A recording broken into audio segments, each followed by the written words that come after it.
This channel does not promote any violent, harmful, or illegal activities. All content provided by this channel is meant for an educational purpose only. ভরা Netaji indoor stadium, Mamata Bandyopadhyay মঞ্চে, অবশ্যই মধ্যমণি, এবং কয়েক হাজার তৃণমূল নেতা, বিভিন্ন পদাধিকারী তাদের সামনে মঞ্চে দাঁড়িয়ে তৃণমূলের coat unquote second in command সর্বভারতীয় সাধারণ সম্পাদককে ব্যাখ্যা দিতে হচ্ছে, তার অবস্থান স্পষ্ট করতে হচ্ছে, আমি বেঈমান নই।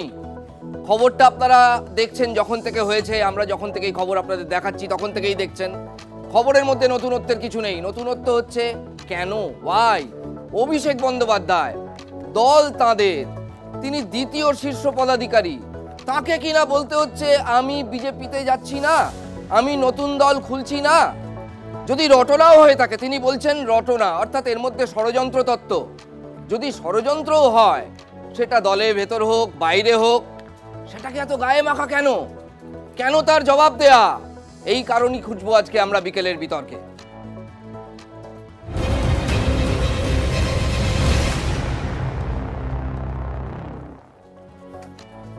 আজ রাজনৈতিক বিশ্লেষক আমাদের সঙ্গে রয়েছেন, একেবারে উপাস থেকে আলাপ করিয়ে দিই, রাজু ঘোষ রয়েছেন আমাদের সঙ্গে, রাজনৈতিক বিশ্লেষক, তিনি শাসক পক্ষের হয়ে বলবেন। মাঝে রয়েছেন শতরূপ ঘোষ, সিপিআইএম নেতা এবং মুখপাত্র, এবং একেবারে শেষে এ পাশে রয়েছেন শঙ্কুদেব পান্ডা, বিজেপির নেতা এবং মুখপাত্র। প্রথমেই শুনব অভিষেক বন্দ্যোপাধ্যায় কিভাবে তার অবস্থান স্পষ্ট করলেন, আমি বেঈমান নই। এবং দেখুন, সবার কানেই হয়তো বেজেছে, ঠিক যেমন আমার কানে বেজেছে, আপনার কানেও হয়তো বেজেছে, কোথাও একটা যেন কাকুতির সুর ছিল কি তাতে? শুনুন তো। বাজারে রটিয়ে দেওয়া হচ্ছে অভিষেক বন্দ্যোপাধ্যায় বিজেপিতে যাবে। আরে আমার গলা কেটে দিলে কাটা গলা থেকে মমতা ব্যানার্জি জিন্দাবাদ বেরোবে। আমি বেঈমান নই। বাজারে ছড়িয়ে দেওয়া হচ্ছে নতুন দল আসছে।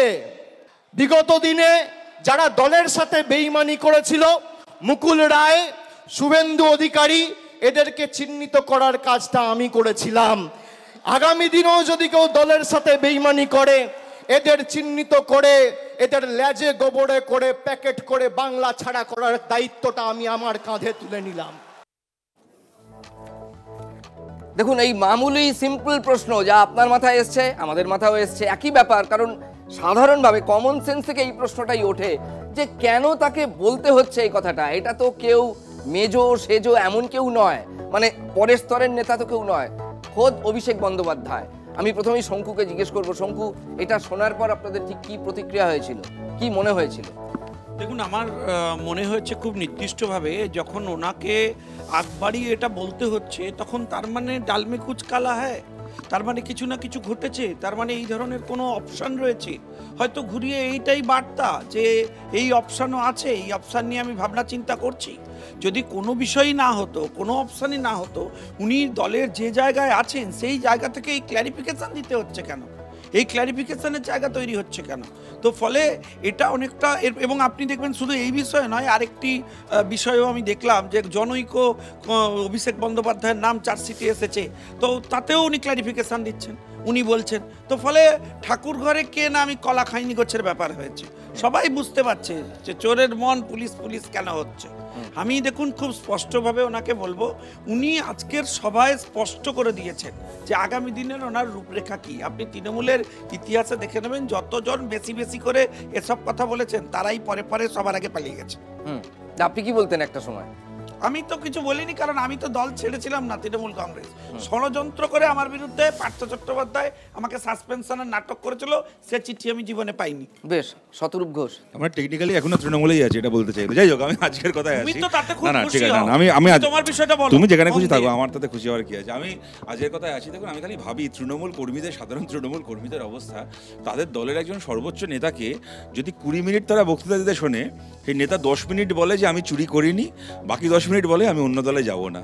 আমি খালি বলছি নিচে বসে থাকা কর্মীদের অবস্থাটা খালি ভাবি। বিশ্বাস করুন, আমি তো রাজনৈতিক দল করি, অনেক ক্রাইসিসের মধ্যে দিয়ে গেছে আমাদের দল, এখনও যাচ্ছে হয়তো, কিন্তু আমি কোনোদিন কল্পনা করতে পারিনি যে আমি একটা বসে থাকবো মঞ্চের সামনে, আর মঞ্চে আমি শুনবো জ্যোতি বসু, বুদ্ধদেব ভট্টাচার্যকে এইসব বলতে হবে যে বিশ্বাস করুন আমি চুরি করিনি, বিশ্বাস করুন আমি দল ছেড়ে অন্য দলে যাবো না। যাই হোক, যে এদের দল যেরকম সেরকম নেতা হয়েছে। আমি একটা কথা এরপরে বলি যে এই কথাটা ঠিক, যেটা আমি এর আগেও শুনলাম, তার সাথে আমি একমত, যে গতকাল পর্যন্ত যে অভিষেক ব্যানার্জিটা জনৈক ছিলেন, আজকে তিনি আর জনৈক থাকলেন না। ইনি কোন অভিষেক বন্দ্যোপাধ্যায় সেটা আমরা জেনে গেলাম। উনিই বললেন যে দুবার আমার নাম করা হয়েছে। এখানে আমার একটা জিনিস ভারী অদ্ভুত লাগলো, উনি বললেন যে সিবিআই আমার নাম বলছে, আমার পরিচয় বলছে না কেন, ভাব বাচ্চে বলছে। আপনার মনে থাকবে রাজাদা, 2021-এর ভোটের আগে, বিশেষ করে কি তার আগে পরে, যখন ওনার বিরুদ্ধে এই গরু চুরি, কয়লা চুরি, তারপর চাকরি চুরির তদন্ত নিয়ে অনেক কথা হতো, আমাদের বিরোধীদেরকে উনি আক্রমণ করে বলতেন যে আমাকে এরা ভাইপো ভাইপো বলছে কেন, ক্ষমতা থাকলে আমার নামটা বলে দেখাক, আমাকে ভাইপো বলছে কেন।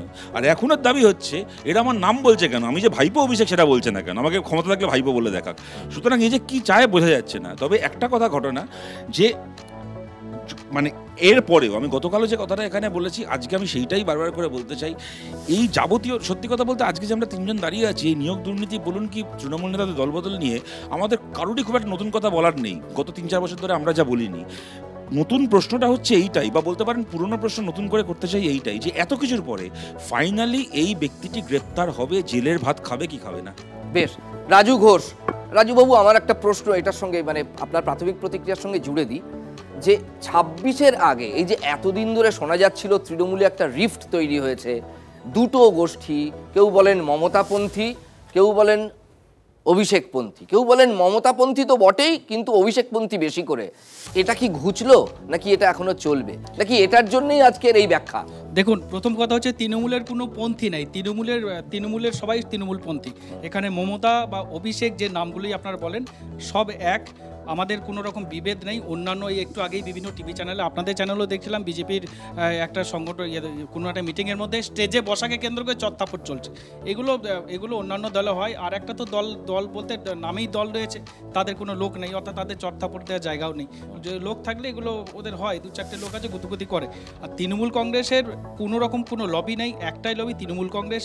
আর এখানে সবাই কর্মী, মমতা বন্দ্যোপাধ্যায় থেকে শুরু করে অভিষেক বন্দ্যোপাধ্যায় এবং সাধারণ যারা কর্মী, প্রত্যেকেই তৃণমূলের হয়ে, মানুষের হয়ে কাজ করে। কোনো রকমভাবে এরকম পন্থী এই যেগুলো মিডিয়ার খবর, এগুলো আপনাদের এগুলো বলতে হচ্ছে কেন তাহলে? এগুলো যাদের লোক নাই, যাদের উন্নয়ন নাই, যারা মানুষের সাথে নেই, মানুষের পাশে নেই, তাদেরকে এইগুলো বলে টিভিতে থাকতে হবে, কারণ লোকের কাছে গিয়ে তো বলার জায়গা নেই। অতএব তাকে তো এইগুলো বলে নিউজের মাধ্যমে, খবরের মাধ্যমে টিকে থাকতে হবে, তাই তারা এগুলো বলছে। আর সেকেন্ড কোনো অপশন নেই। তৃণমূল কংগ্রেস এগুলো কর্ণপাত করে না, তারা তাদের মতো কাজ করে যায়, বিভিন্ন মানুষকে পরিষেবা দেয়, বিভিন্নভাবে পরিষেবা দিয়ে যায়। আর একটা অভিষেক বন্দ্যোপাধ্যায়, অভিষেক বন্দ্যোপাধ্যায়কে যে কথাটা বলতে শোনা গেছে, সেটা হচ্ছে খুব সিম্পল ভাবে তিনি বলেছেন যে এরকম একটা ঘটনা, আমি অভিষেক বন্দ্যোপাধ্যায় আমাকে নিয়েও বলছে যে আমি বিজেপিতে চলে গেছি, কোথায়। আরে তিনি পাত্তা দেবেন কেন? এটাই তো ব্যাপার। এটা উনি বলেছেন কোন উদ্দেশ্য, উনি ক্লিয়ারিফিকেশন দিচ্ছেন না ওখানে। উনি এটাকে আক্রোশ উগরে দিয়েছে বলা যায়, রাগ, যে আমার বিরুদ্ধে সমেত এটা করতে। কার বিরুদ্ধে? তৃণমূল কংগ্রেস। দেখুন, অনেকদিন ধরে রাজ্যে বিরোধীরা অনেকদিন এই রাজ্যে শিন্ডে মডেল, বিশেষ করে সিপিআইএম শিন্ডে মডেল বলে চলেছে। মহারাষ্ট্রে যা হয়েছিল তারই কি তিনি ব্যাখ্যা দিলেন? আমি বলতে পারি? হ্যাঁ, অবশ্যই। দুটো কথা বলছি। প্রথম কথা হচ্ছে যে একটা কথা উনি আমাদের দিকেই খুব সম্ভবত ইঙ্গিত করলেন যে একটা দল আছে কিন্তু কোনো লোক নেই। আবার আমরা এরকমও দেখি যে কোনো লোক আছে মনে করুন, তার কোনো দল নেই, যে কারণে সে বলছে যে ভাই আমি তোমার দলের, কিন্তু দলটা নিচ্ছে না। দলে দুটো গোষ্ঠী আছে, দুটো গোষ্ঠীর কেউ নিচ্ছে না, যার ফলে তাকে রাজনৈতিক বিশ্লেষক হয়ে ঝোলা নিয়ে চ্যানেলে ঘুরে বেড়াতে হচ্ছে। এইসবও হয়। যাক, আমি আজকের যে বিষয় সেটা নিয়ে কথা বলছি। দেখুন, শুভেন্দু অধিকারীকেও একটা সময় যখন এই জল্পনা চলছিল, 2014 সাল থেকে আমরা বলেছিলাম, তখন শুভেন্দু অধিকারী ওই সময় একাধিক মিটিংয়ে বলেছিলেন যে আমাকে নিয়ে জল্পনা ছড়ানোর চেষ্টা করছে সিপিএম, আমি তৃণমূলেই আছি, ওরকমই গলা। ইনি বলছেন গলা কেটে দেবো, শুভেন্দু হয়তো বলেছিলেন কান কেটে দেবো, হোয়াট এভার, কে কি কাটাকবে আমি জানি না। কিন্তু মোট কথা, আমার মুখ থেকে মমতা ব্যানার্জি জিন্দাবাদ বেরোবে, বিজেপি হাটাও, দেশ বাঁচাও ইত্যাদি, আমি কোনোদিন যাবো না বিজেপিতে।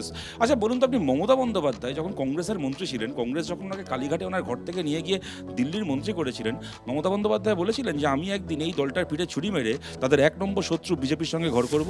এগুলো কেউ দল বদল করার আগে বলে না, সবাই এইসবই বলে। কিন্তু রাজাদা, আজকে আমি বলছি এই সমস্ত আলোচনার বাইরে যেটা প্রশ্ন সেইটা হচ্ছে চার্জশিটে একটা লোকের নাম চলে এসছে এবং পরিষ্কার কল রেকর্ডিং পাওয়া গেছে, সেই ভয়েস স্যাম্পল এখন ম্যাচও করানো হয়ে গেছে যে সে নিয়োগ দুর্নীতি থেকে তোলা, চাকরি বিক্রি থেকে তোলা টাকা, কয়েক কোটি টাকা সে চাইছে, হিস্সা চাইছে নিজের। তারপরে সেই লোকটা জেলে না থেকে কি করে মঞ্চে দাঁড়িয়ে এত বাতিলা মারছে, এইটা আমরা জানতে চাই। বেশ, আমরা আপনাদের একটা মমতা বন্দ্যোপাধ্যায়ের আর একটা আজকেরই বক্তৃতার একটা অংশ শোনাবো। সেখানে মমতা বন্দ্যোপাধ্যায় প্রতীক নিয়ে তিনি আগেও বলেছেন, এটা ঠিক যে কোনো দলেরই সিম্বলটাই হচ্ছে আসল, কিন্তু এই যে সিম্বলের গুরুত্ব আলাদা করে আজকে বুঝিয়ে দেওয়া, এটা কি কোথাও অভিষেকের ওই ব্যাখ্যা দেওয়া তার সঙ্গে ইন্টারলিঙ্কড? একবার শুনুন তো মমতা বন্দ্যোপাধ্যায় কি বলছেন। তিনি বলছেন যে যদি প্রতীক থাকে তাহলে আপনি আছেন ভাই, আর প্রতীকের বাইরে বেরিয়ে গেলে তখন কিন্তু আপনি থাকবেন না। একবার শুনুন। প্রত্যেকে যে প্রার্থী হবে সিম্বলিক কথা। আমি দেখছি ইদানিং দু একটা নেতা হয়েছেন, নেতা কিনা আমি জানি না, হঠাৎ গজিয়ে তোলা। কেউ বলছেন আমি সিম্বল চিনি না বলে তার নেতার নাম বলছে, আবার কেউ কেউ বলছেন আমি তৃণমূল বুঝি না, আমি ওই দাদার রাজনীতি করি। মনে রাখবেন, আমি কিন্তু রোজ খুঁটিয়ে খুঁটিয়ে ফেসবুক দেখি, টুইটার দেখি, আর কে কি বলছেন, কে কি করছেন, সবটাই কিন্তু নজরে আমার থাকে। এদের জন্য নজর আমার থাকবে। প্রতীকটা না থাকলে আপনি এমএলএ হতেন না, আর প্রতীকটা না থাকলে আপনি কাউন্সিলরও হতেন না, প্রতীকটা না থাকলে আপনি গ্রাম সভায় যেতে পারতেন না, প্রতীকটা না থাকলে আপনি পঞ্চায়েতেও যেতে পারতেন না, জেলা পরিষদেও যেতে পারতেন না। প্রতীকটা মেন, এটা মাথায় রাখবেন। আপনার যদি কেউ নেতা হয় সেটা হচ্ছে জোড়া ফুল আর মামাটি মানুষ, আর অন্য কেউ নয়। আপনার যদি কেউ নেতা হয় তাহলে জোড়া ফুল আর মামাটি মানুষ। জোড়া ফুল আর মামাটি মানুষ কার সৃষ্টি সেটা এই ব্রহ্মাণ্ডে আলাদা করে বুঝিয়ে দেওয়ার প্রয়োজন পড়বে না। শঙ্কুদেব পান্ডা, এখানে পুরো নির্দিষ্ট বার্তা হচ্ছে মাননীয় সাধারণ সম্পাদকের প্রতি, এবং উনি স্পষ্ট করে দিয়েছেন যে প্রতীকের যে লড়াই হচ্ছে দুজনের মধ্যে সেটাও স্পষ্ট। উনি ভেবেছেন যে যদি মুম্বাইয়ের মতো ম্যাক্সিমাম লোক চলে যায়, প্রতীক অন্যদিকে চলে যায়, সেই জন্য আপনি দেখবেন যে এই পুরো দায়িত্ব উনি সুব্রত বক্সির ঘাড়েই রেখেছেন। ফলে প্রতীক উনি কোনো মতেই ছাড়বেন না, বলেছেন প্রতীক ছাড়া লড়ে নাও, কতদিনে প্রতীক রেজিস্টার করবে, তাকে এস্টাবলিশ করবে, তারপর আমার ব্র্যান্ডের সাথে লড়তে আসবে। আচ্ছা, যিনি বলছেন যে আমার গলাটা যদি কেটে দেওয়া হয় তাহলে সেই কাটা গলা, মানে আপনি দৃশ্যটা কল্পনা করুন, সেখান থেকেও মমতা বন্দ্যোপাধ্যায়ের নাম, মমতা বন্দ্যোপাধ্যায় জিন্দাবাদ বেরোবে। এরপরও তাকে কেন শোনাতে যাবেন মমতা বন্দ্যোপাধ্যায়? এর থেকে বড় আনুগত্যের পরিচয় কি হতে পারে? না দেখুন, অলরেডি ইতিমধ্যেই এই যে দুটো গোষ্ঠীর মধ্যে যে লড়াই, সেই লড়াই তৃণমূল স্তর পর্যন্ত যেটা পৌঁছে গেছে সে তো লোকে হাটে বাজারে দেখতে পাচ্ছে। নাহলে আজকে প্রকাশ্যে আপনি মানে হলের মধ্যে ওই বক্তব্য কমিউনিকেট করবার পর সাধারণ সম্পাদক রিয়াকশন দেখেছেন লোকজনের, তাতে বোঝা যাচ্ছিল যে তৃণমূল দোদুল্যমানতায় আছে। কোন দিকে যাবে তৃণমূল, কোন তৃণমূল হবে ওরা নিজেরাই বুঝে উঠতে পারছে না। তো ফলে একটা চাপা ভাঙনের গন্ধ আজকের সভা থেকে স্পষ্ট হয়েছে। যতই ঐক্যের বার্তা দেওয়ার চেষ্টা হোক, এই যে দুটো শিবির হয়েছে এবং তা নিয়ে যে ভাঙন তৈরি হচ্ছে সেটা আজকের পুরো সভাতে স্পষ্ট হয়েছে। কিন্তু তাতে বাংলার কি আমি জানতে চাই। এই 13 বছর করবার পর সাধারণ মানুষ আরেকটা বক্তব্য পাবে। এখানে একবারও রাজ্যে কি উন্নয়ন করবেন, আপনারা কাজ করুন, মানুষকে পরিষেবা দিন, আমরা ক্ষমতায় এলে এই করব, অমুক করব, তমুক করব, কিছু আছে? আজকে শুধু ক্যাম্পেইন হচ্ছে যে ভাই আলাদা হয় না। রাজু বাবু, মানে আপনাদের দলে কি ভাঙনের সুর, মানে এরপরেও ভাঙনের সুর? দেখুন, যে যারা কথাটা বলছে, প্রথম কথা হচ্ছে তাদের পঞ্চ বিজেপি, পঞ্চ বিজেপি, একটা সুকান্ত বিজেপি, একটা দিলীপ বিজেপি, একটা আরএসএস বিজেপি, আবার একটা শুভেন্দু বিজেপি, একটা দিল্লি বিজেপি, এই সমস্ত বিজেপির বিভিন্ন যাদের পঞ্চদল বিজেপি। আমাদের কোনো রকম তৃণমূল কংগ্রেস একটাই, তৃণমূল কংগ্রেসে কোনো লবি নাই, তৃণমূল কংগ্রেসে কোনো বিভেদ নাই। তৃণমূল কংগ্রেসের মমতা বন্দ্যোপাধ্যায়, তৃণমূল কংগ্রেসের অভিষেক বন্দ্যোপাধ্যায় সব এক। যে কোনো একটা নিচের একটা লোক থেকে শুরু করে উপরের একটা কর্মীকে যাকে জিজ্ঞেস করবেন সেই বলবে তৃণমূল কংগ্রেস, মমতা বন্দ্যোপাধ্যায়, অভিষেক বন্দ্যোপাধ্যায়। এবং কাকে বলবে? আপনাদের নাম বলুন, আপনার পঞ্চ বিজেপি কার দলে, কোন গ্রুপে? কোন গ্রুপ না, এটা না, কোন? আরে আপনাদের পাঁচটা গ্রুপ। আজকে টিভিতে দেখুন, এই টিভি 9 নিয়ে দেখুন না, চত্তাপট হচ্ছে, মারপিট হচ্ছে। একটু আগে মঞ্চে ওঠার আগে একজনকে স্টেজ থেকে নেমেই একদম টেনে ছিঁড়ে নামিয়ে দিচ্ছে। এ কি ধরনের দল? তার আবার যদি শৃঙ্খলার কথা বলে, যারা স্টেজে মারপিট করে নেতাকে ধরে পেটায় ওপেন স্টেজের মিডিয়ার সামনে, তারা তৃণমূল কংগ্রেসের বিরুদ্ধে আঙুল তুলতে যায়। অতএব নিজেদের দিকটা একটু ভালো করে দেখা উচিত। তৃণমূল কংগ্রেস সুশৃঙ্খল দল, এখানে একটাই কোনো দল, যেটা একটাই দল, একটাই লোক, একটাই সব কিছু। অভিষেক বন্দ্যোপাধ্যায়, মমতা বন্দ্যোপাধ্যায় সব এক, কোথাও কোনো আলাদা নেই, কোথাও কোনো গ্রুপ নাই। এগুলো বিরোধীদের, যাদের লোক নাই, যাদের কাজ নেই, যাদের সংগঠন নেই, তারাই এগুলো বাজারে প্রচার করে। বেশ, আপনাদের পরপর আরো দুটো বিবৃতি শোনাবো, দুটোই এইটার সঙ্গে লিঙ্কড। কেন শোনাচ্ছি আপনাদের? তার কারণ দেখুন, এই আইপ্যাক নিয়ে সম্প্রতি আমরাই আপনাদের বারবার খবর দেখিয়েছি, মমতা বন্দ্যোপাধ্যায় একটু বিরক্ত ছিলেন। মমতা বন্দ্যোপাধ্যায় দলের অভ্যন্তরে বলেছিলেন যে এই প্যাক ওসব ছাড়ো, জেলা থেকে ভুল রিপোর্ট আসছে বিধায়কদের সঙ্গে বৈঠকে। তারপরে মদন মিত্র তো বিস্ফোরণ করলেন, আর এক নেতা সাংসদ তিনিও বললেন হ্যাঁ টাকা তোলার ব্যাপার আছে। তারপরে আজকে আবার আইপ্যাকের একটা অন্য ডেফিনিশন মমতা বন্দ্যোপাধ্যায় দিলেন, যে আগের যে আইপ্যাক, পিকের আইপ্যাক, এই আইপ্যাক কিন্তু সেই আইপ্যাক নয়, এই আইপ্যাককে সাহায্য করতে হবে। তার মানে তিনি স্পষ্ট করে দিলেন যে 2024-এর আগে আইপ্যাক যে কাজটি করছিল এটা করবে। হ্যাঁ, হয়তো কোথাও এখতিয়ারে কাটছাট হতে পারে, সেটা শুনুন। এবং একই সঙ্গে অভিষেক বন্দ্যোপাধ্যায় একটা টার্গেট বেঁধে দিয়েছেন 215, তাতে এগ্রি করছেন মমতা বন্দ্যোপাধ্যায় 2026-এর বিধানসভা ভোটের জন্য, সেটাও শুনুন। পিকের আইপ্যাক এটা নয়, ওরা অন্য জায়গায় কাজ করে, ও একটা রাজনৈতিক দলও করেছে। এরা একটা নতুন টিম, সবাই জানে। এদের কোঅপারেশন করতে হবে, এদের নামে উল্টোপাল্টা বলা বন্ধ করুন। তার কারণ আপনাদের বুঝতে হবে যে কাজটা সবাইকে মিলে একসাথে করতে হবে। ওই বলেছিল না আগের বার এসে ইসবার 200 পার, আর দিল্লিতে বলেছিল এসবার 400 পার, হিসেবটা মিলিয়ে নেবেন। ইসবার কি করবে তৃণমূল কংগ্রেস, অভিষেক যেটা বলেছে অ্যাকচুয়ালি কারেক্ট। আমি ওইটাই মেন করতে চেয়েছি। আমি বলেছি 2/3 মেজরিটি তো থাকবেই, তার বেশি আপনাকে নিয়ে আসতে হবে, বিজেপির জামানত জব্দ করতে হবে।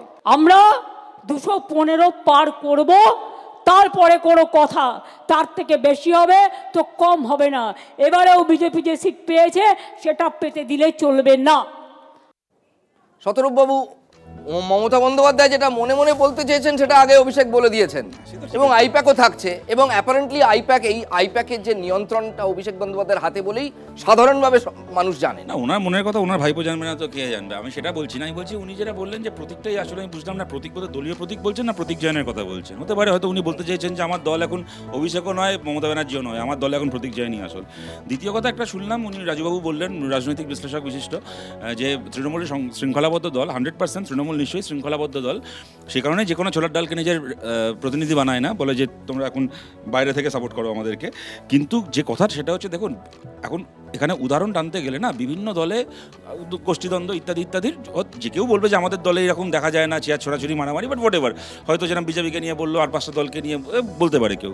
কিন্তু ঘটনা হচ্ছে রাজাদা, এই গোষ্ঠীদ্বন্দ্বগুলো যদি তৃণমূলের খালি চেয়ার টানাটানিতে সীমাবদ্ধ থাকতো তাহলে হয়তো আমাদের অতটা চিন্তার বিষয় হতো না। মুশকিলটা হচ্ছে এই গোষ্ঠীদ্বন্দ্বের ফলে বকটুই হয়।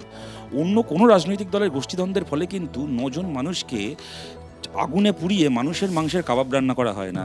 একটা 9 বছরের বাচ্চা মেয়েকে চিন্তা করুন, সে বোধহয় চেনে না, পৃথিবীকে এখনো ভালো করে চিনতে শিখলো না, সে জানলেও না মেয়েটা তার কি অপরাধ। কতগুলো লোক তাকে প্রথমে কোপালো, তারপরে তাকে আগুন দিয়ে পুড়িয়ে মেরে ফেললো। মেয়েটা জেনে গেল না যে আমি কোনো অপরাধেই শাস্তিটা পেলাম। এটা কিন্তু তৃণমূলের গোষ্ঠীদ্বন্দ্বের জন্য হয়।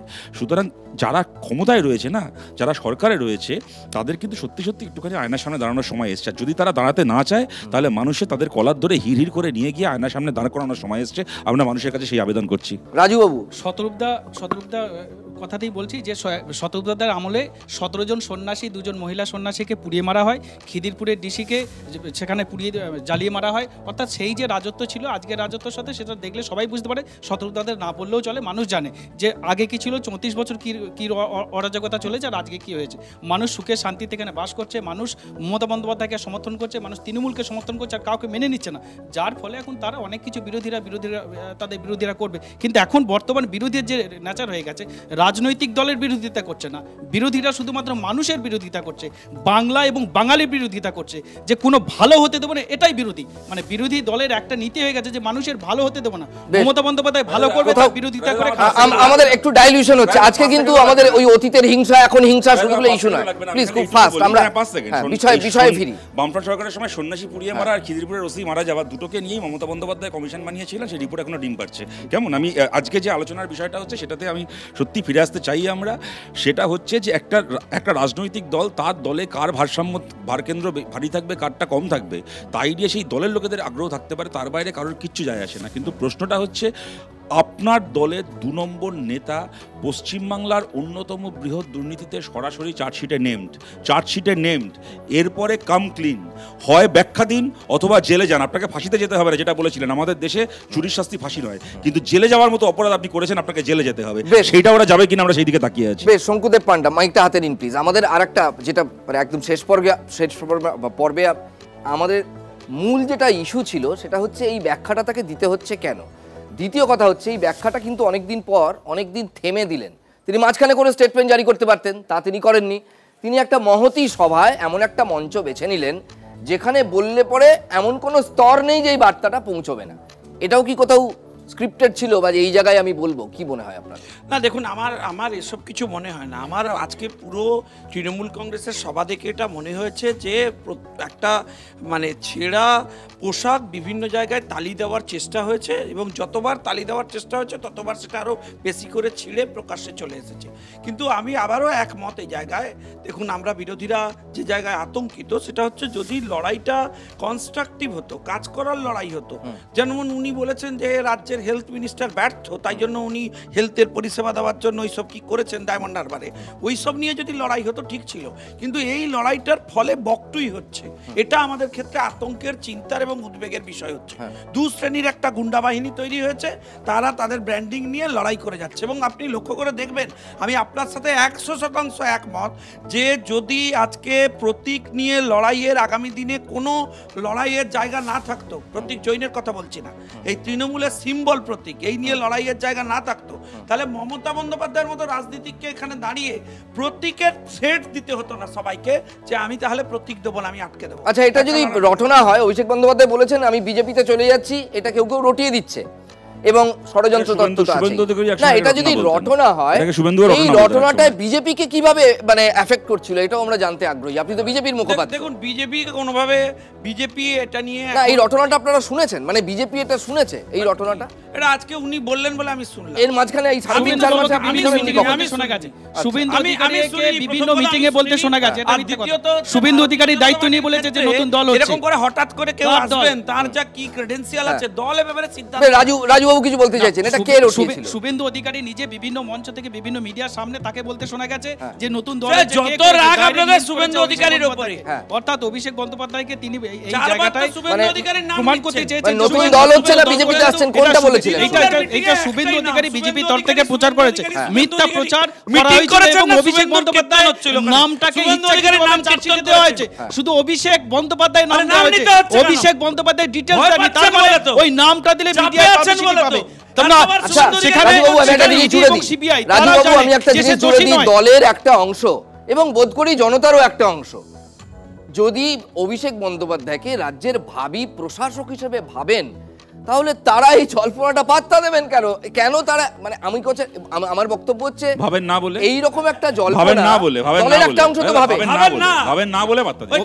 অভিষেক বন্দ্যোপাধ্যায় প্রথমে নাম আসে, চার্জশিটে আসে, অভিষেক বন্দ্যোপাধ্যায়ের নামটাকে ইচ্ছাকৃতভাবে দেওয়া হয়েছে এই জন্য যাতে কিছুদিন মিডিয়ায় পাবলিসিটি পাওয়া যায়। যদি সে দোষী সাব্যস্ত হতো, যদি প্রমাণ পেত, কেন সেখানে নাম নেই, বাবার নাম নেই, সেখানে সাংসদ লেখা নেই, কিচ্ছু নেই, তার কারণ শুধু বাজারে প্রচার করার জন্য মিথ্যাভাবে অভিষেক বন্দ্যোপাধ্যায়ের নামটাকে দেওয়ার ছিল, তাই দিয়েছে। রাজুবাবু, এই পুরো আমরা যদি ধরে নিই এটা রটনা, এই পুরো রটনাটা শুধুই বিরোধীরা করেছে এবং অন্যান্য কিছু মহল করেছে, তৃণমূলে কেউ করেনি। যাদের কাজ নেই, যাদের লোক নেই, যাদের সংগঠন নেই, যাদের টিম নেই, যাদের কমিটি নেই, তারাই এটা করবে।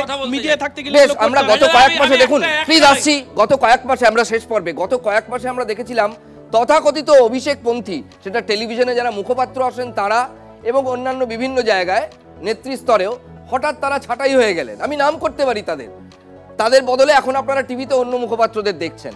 তো তখন তো ধরে ধরে কয়েকজন শিক্ষক নেতা ব্রাত্য বসুর সঙ্গে তাদের তরজা, তাহলে এরপর যদি এটা অভিষেককে বলতে হয় তাহলে কি মানুষ দুয়ে দুয়ে চার করবে না? প্লিজ। তৃণমূলে আমরা এটা দেখেছি, কুণাল ঘোষের মতো একটা কি বলবো মানে জেল খেটে এসে আবার ভাসতে ভাসতে তৃণমূলে ঢোকা লোক, সে ক্যামেরার সামনে, আমি খুব খারাপ ভাষায় বলছি, অভিষেক বন্দ্যোপাধ্যায়কে চেটে দিল একেবারে, যাকে বলে যে যখন এই কি একটা আরজি করার সময় উনি 4.5 মাস ছিলেন না, আরজি করার সময় ও আরজি করার সময় ওনাকে তো খুঁজে পাওয়া যায়নি, উনি জানেন না যে কি ঘটেছিল, আমাদেরকে জিজ্ঞেস করে আমরা বলে দেবো।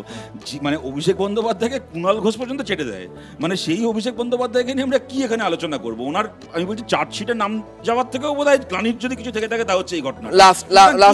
সবাই হয়ে গেছে ওয়ান লাইনার। দেখুন, আমার বক্তব্য হচ্ছে যতবার তৃণমূল কংগ্রেস আজকে সবাই নিজেদের ঐক্য তুলে ধরবার চেষ্টা করেছে, ততবার স্পষ্ট হয়েছে উচ্চ স্তরের থেকে নিম্ন স্তর পর্যন্ত তৃণমূলে ফাটল খুব বড় এবং চওড়া হচ্ছে। বেশ, আজকে আমাদের বিকেলের বিতর্ক এখানেই শেষ। আজকে খুব অবভিয়াস ইস্যু ছিল, তার কারণ অভিষেক বন্দ্যোপাধ্যায়, অবশ্যই এই আলোচনা করতেই হতো, এটা তার কারণ খুব প্রাসঙ্গিক।